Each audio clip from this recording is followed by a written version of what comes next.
정치부 여당팀 김기정 기자입니다. 박근혜 대통령 측이 갑자기 신정아라는 카드를 꺼내들었습니다. 미술계 신데렐라였던 신정아 씨와 청와대 실세였던 변양균 전 실장의 잘못된 만남. 참여정부의 도덕성에 커다란 생채기를 내면서 노무현 전 대통령의 레임덕을 가속화시켰던 것 모두들 잘 기억하고 계실 텐데요. 박 대통령 측이 이 탄핵 정국에서 갑자기 신정아 카드를 꺼내든 이유, 스튜디오에서 조목조목 데스킹 부탁드립니다.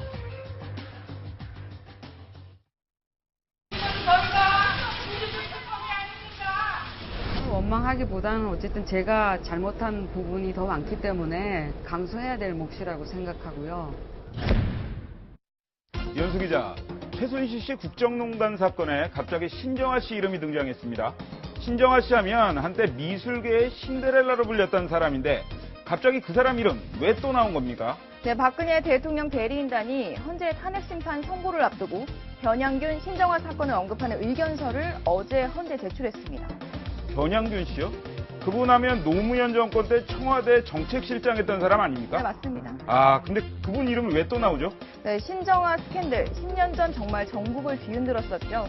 신정아 씨가 큐레이터로 일하던 미술관에 연인이던 변양균 씨가 대기업들을 압박해서 문화사업인이 돈을 내라 이렇게 출연을 하게 만들죠. 그래서 실제로 7억 8천만 원의 대기업 후원금이 모였습니다. 그랬죠. 근데 당시에 대법원은 변양균 실장한테는 무죄 판결을 내리지 않았습니까? 그렇죠, 맞습니다. 대통령 변호인단이 말하는 게 바로 그겁니다. 직접 들어보시죠. 변양균 신정아 사건 기억하시죠?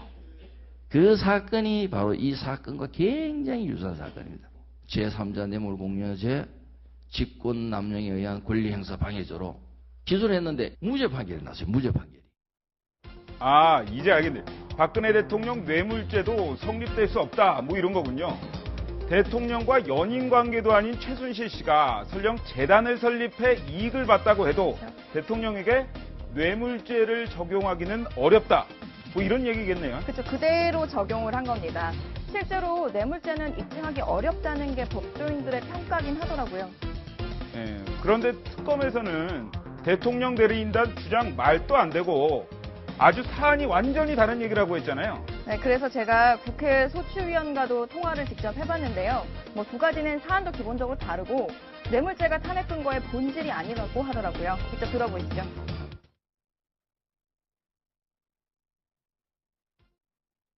네, 권성동 소추위원은 뇌물보다는 헌법상의 국민 주권주의 원리라던가 기업 경영권 침해로 인한 시장 경제 질서 위반이라든가 이런 권력적 사실행위로 인해서 기본권이 침해했다는 쪽에 초점을 맞췄다고 설명을 했습니다.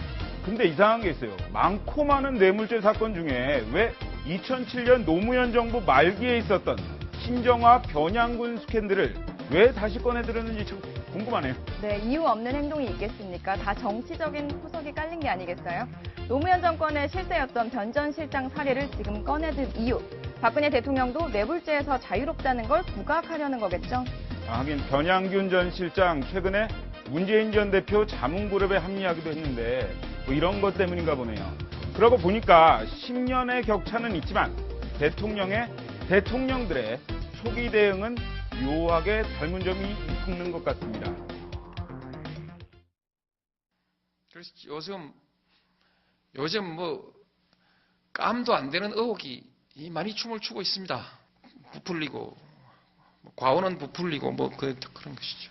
이런 비상시국에 난무하는 비방과 확인되지 않은 폭로성 발언들은 우리 사회를 뒤흔들고 혼란을 가중시키는 결과를 초래하게 될 것입니다. 자, 2007년 세상을 떠들썩하게 했던 신정아 스캔들. 앞서 톡톡뉴스에서도 짚어봤지만 궁금한 점이 상당히 많은데요.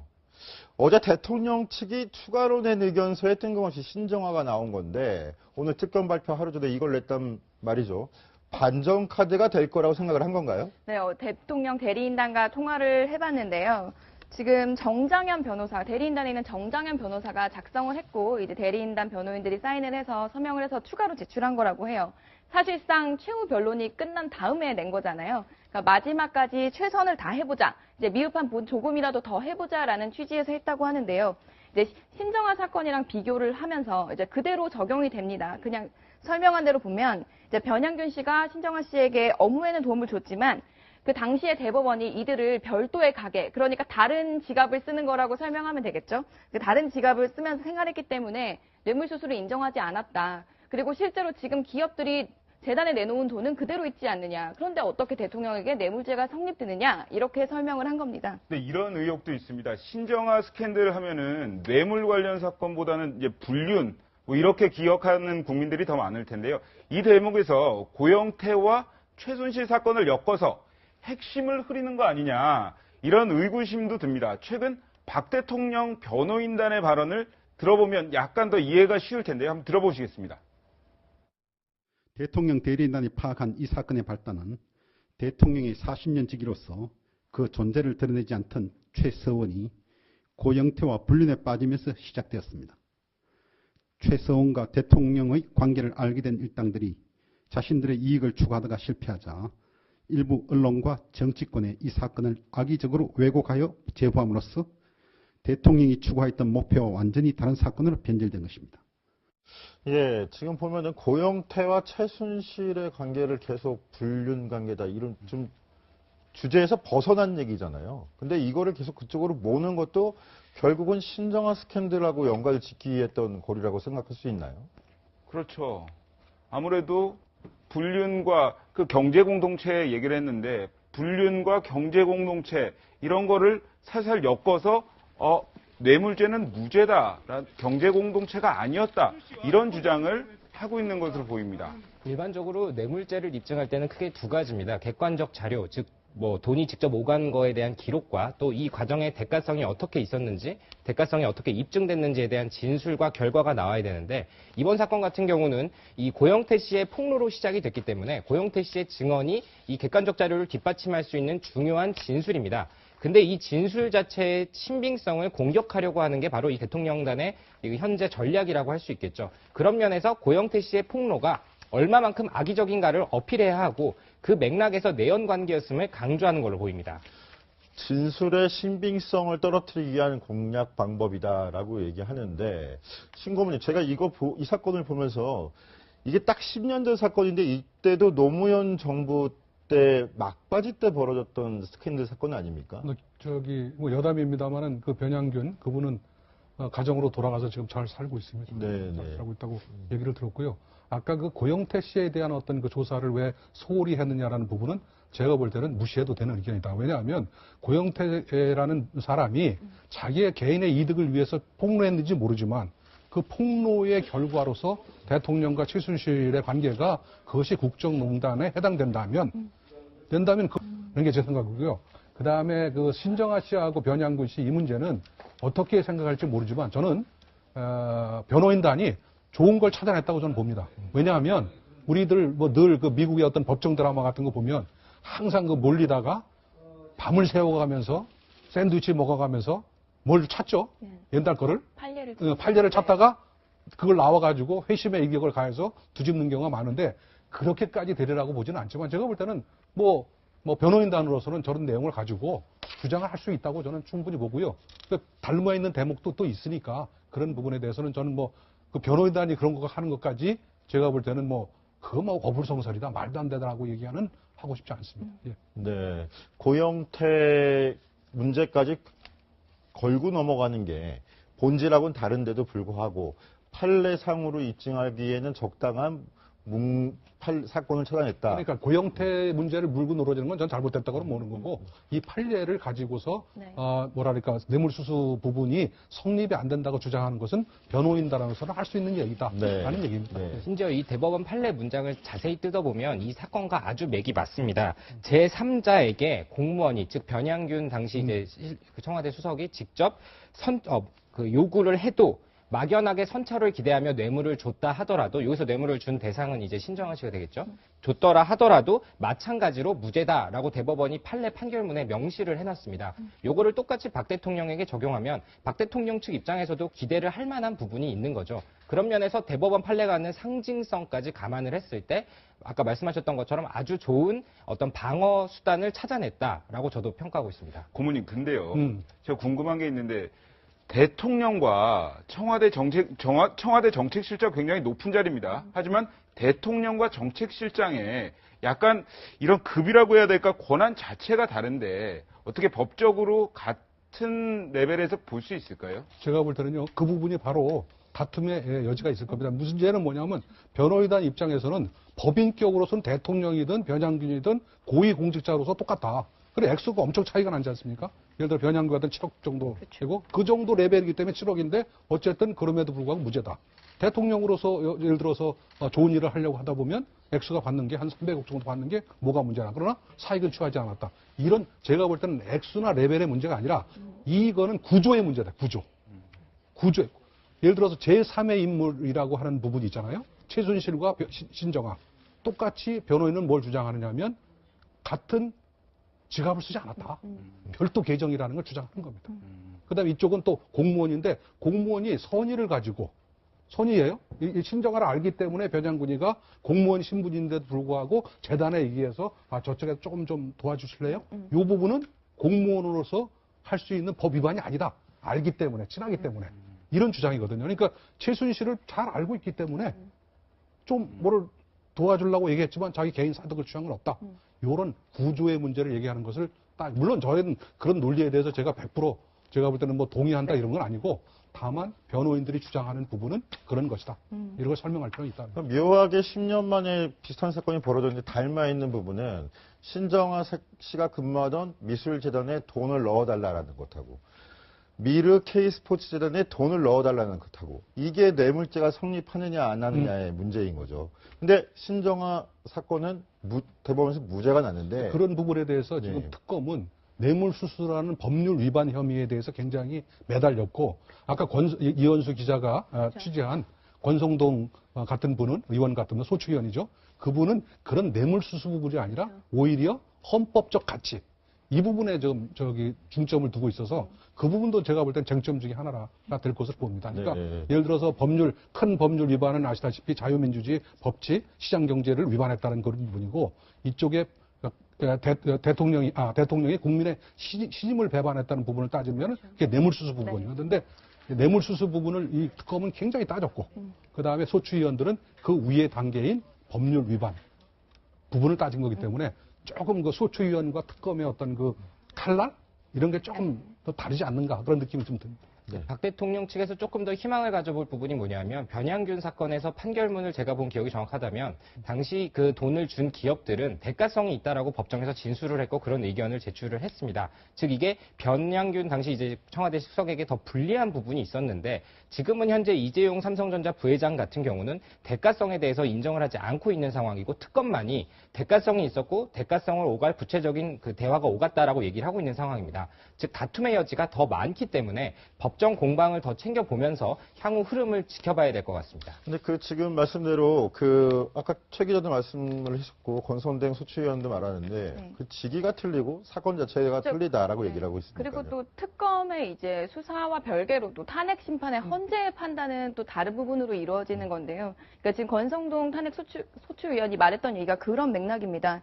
이제 뇌물죄에 초점을 둬서 우리는 탄핵 소추와는 별로는 하지 않았다. 그 국민주의, 주권주의 원리라던가 뭐 권력적 사실행위로 인해서 기본권을 침해했다는 쪽에 초점을 맞췄다고 했거든요. 그러니까 아마 특검의 수사와 헌재 선고를 약간 양분해서 보는 게 아닌가 싶습니다. 그런 부분에 대해서 제가 볼 때는 국회가 미스를 저지른 게 뭐냐면 당초 그런 부분에 국한해서 헌법적 가치를 훼손한 부분만 관련해서 소추를 했으면 오히려 더 빨리 끝날 수도 있었는데도 불구하고 대통령이 얼마나 잘못했냐는 것을 강조하기 위해서 법률 위반 행위까지 전부 집어넣어서 13개를 집어넣으니까 헌재로서는 그걸 판단 안 할 수가 없습니다. 그러다 보니까 시간이 걸리는 건데 그런 부분은 제가 볼 때는 전략적 미스다.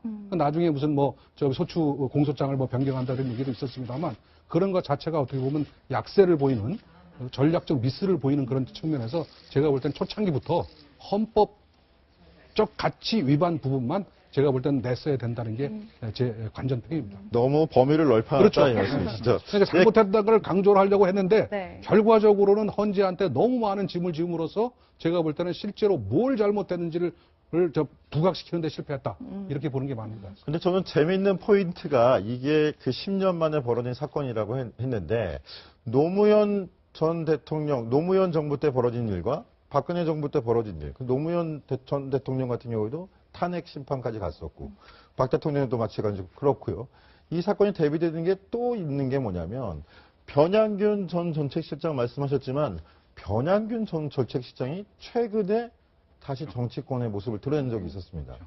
최 기자 설명을 좀 해주시죠. 문재인 전 대표 자문급에 그 장관, 교수 출신들 60여 명이 들어갔습니다.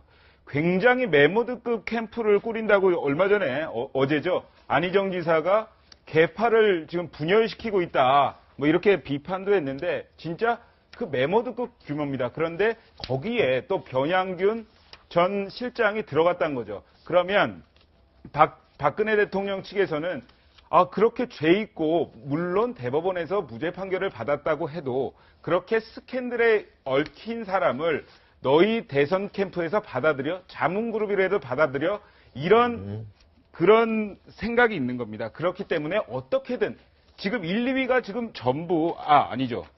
지금 2위가 지금 황교안 대행으로 올라왔으니까요. 하여튼 1위 후보 아닙니까? 1위 후보 문재인 전 대표가. 그래서 약간이라도 흠집 내기에 나선 것으로 보입니다. 그러니까 이게 정치적으로 해석할 부분도 있는 것 같은데 그 변호인단의 움직임을 보면 헌법재판에 임하는 게 굉장히 정치적인 것도 있고 또 지금 집회 현장들도 봐도 태극기 집회 현장들도 보아도 그런 부분이 있어요. 대통령이 지난 1월엔 모 인터넷 방송에 출연해 태극기 집회를 보면 가슴이 미어진다. 이런 말을 하기도 했었는데 그때 말을 한번 들어보시겠습니다. 지금 이제 그 촛불 시위의 2배도 넘는 정도로 정말 열성을 갖고 많은 분들이 참여하시 체제를 수호해야 된다. 또 법치를 지켜야 된다. 그런 것 때문에 그냥 여러 가지 고생도 무릅쓰고 이렇게 나오신다는 것을 생각할 때 가슴이 좀 미어지는 그런 심정입니다. 태극기 시위에는 가보실 생각이 있으시죠? 그것도 아직은 정해진 바가 없습니다. 자, 박근혜 대통령이 여지를 남겼습니다. 태극기 집회에 아직은 생각을 안 하고 있는데 안 가겠다는 얘기는 안 했어요. 근데 태극기 집회 이면에 정치권이 연루돼 있다. 이런 얘기도 나오는 건데. 그러니까 특검 발표인데 청와대 국민소통비서실에서 엄마 부대와 90차례 가까이 통화를 했다는 겁니다. 청와대 인사가 그 보수단체 대표들과 통화를 했다. 그것도 선임 행정관이요. 네. 말씀하시죠. 근데 그 선임 행정관하고 통화했다는 사실만으로 그 뒤에 태극기 집회에 청와대가 있다라고 얘기할 수는 없는 거 아닙니까? 그 시기가 중요합니다. 4.13 총선을 앞두고 그게 굉장히 빈번하게 나타났고요. 그 다음에 최순실 씨가 들어오는 날, 수사를 받게 되는 날 하면 더 자주 이제는 통화까지 합니다. 그것을 두고 뭔가 이상하다. 특검은 당연히 수사기관으로서 의심을 할 부분이 있고 그 의심이 풀린 것이 그렇게 90여 차례 통화를 했고 전화통화도 이제 차명폰으로 전화통화도 했다. 이것을 밝혀낸 겁니다. 그래서 보수단체와 청와대가 어떤 집회나 이런 것에 대해서 커넥션이 있지 않았겠냐. 이러한 분석이 나오고 있는 겁니다. 그런데 그런 부분에 대해서는 약간 좀 위험한 상황일 것 같은데 제가 보기에도 제가 법조 출입 기자를 하면서도 이런 확정되지 않은 상황을 갖고 언급한다는 것 자체가 굉장히 위험한 상황이라고 배웠고 그렇게 기사를 썼는데 최 기자가 언급했던 대로 이렇게 하는 건 좀 위험한 상황인가요? 아니, 기자가 하는 거는 위험하죠. 근데 검찰이 수사 결과를 발표하는 것은 더더군다나 검찰 수사로 이렇게 발표를 한다라는 것 자체도 굉장히 더 위험한 것 같은데 여기에 대해서 자유한국당 김진태 의원도 발끈했죠. 그 자유한국당 김진태 의원의 발언도 한번 들어보고 넘어가겠습니다. 이 특검 이 사람들이 편파적인 줄로만 알았더니 이제는 아주 교활하기까지 합니다. 있을 수가 없는 일입니다. 여기에 대해서 단호하게 피의사실 공표죄로 당 차원에서 고발을 할 것을 강력히 촉구합니다. 예, 김진태 의원 역시 검사 출신인데 피의사실 공표죄로 친정인 검찰을 고발하겠다라고 밝혔습니다. 어떻게 보셨나요, 이 기자는? 네, 김진태 의원 경우에는 이제 탄핵 심판에 있어서 항상 강성 입장을 보이며 태극기 집회도 참석을 해왔던 의원인데요. 뭐 김진태 의원은 그런데 뭐 최근에 이제 정치적으로 이슈가 되면서 태극기 집회를 최근부터 가기 시작했다기보다는 매우 초창기부터 갔고 상당히 밀접히 깊숙이 연관이 되어 있는 의원입니다. 그래서 김진태 의원은 오늘 이제 특검 발표 자체가 상당히 정치적이고 이제 피의사실 공표죄에 위반이 된다라는 이런 강한 문제 제기를 하는 겁니다. 예, 근데 거꾸로 김진태 의원이 지금 고발을 당할 위기에 놓였다라는 얘기도 나오는데 최 기자, 네. 어떤 내용입니까? 저기 뭐 김울동 씨 아들이죠. 뭐 자꾸 삼동에 이용한다고. 손자. 손자죠. 죄송합니다. 송일국 씨의 아들이고요. 근데 송일국 씨가 삼둥이를 자꾸 방송에서 이용하지 말라면서 소송을 걸 수도 있다 이렇게 얘기를 해가지고요. 검찰 출신이 왜냐하면 많이 김진태 의원 같은 경우에 소송을 많이 당했는데 또 정치적으로 이용하지 말라 부모로서 간절히 부탁드린다 이렇게 했는데 나중에는 이게 또 소송으로 갈 수도 있거든요. 뭐 검찰 출신이 또다시 법정에 쓸 가능성도 있어 보입니다. 그런데 우선 뭐 이건 김진태 의원실에서는 사실이 아니다. 우리 측에서 보낸 문자가 아니다라고 얘기를 했고요. 그러나 우선 이 사실이 알려지면서 그러니까 아이들을 정치적으로 이용하는 것에 대해서는 상당히 거부감이 강하고 실제로도 사실 문제가 있는 부분이거든요. 그러니까 이 부분은 조금 어느 부분에서 실수가 일어났는지 모르겠지만 좀 유의를 해야 하는 부분이 아닌가 싶습니다. 예, 요즘 말도 많고 탈도 많은 게 가짜 뉴스인 것 같은데 이거를 골라내는 것도 기자들의 큰 역할인 것 같고 또 업무인 것 같습니다. 자, 현장에서 유의해 주시기 바라겠고요. 자, 이 시각 데스킹 세 번째입니다. 야당 현장에선 어떤 점을 궁금해하는지 취재 기자 목소리로 들어보겠습니다.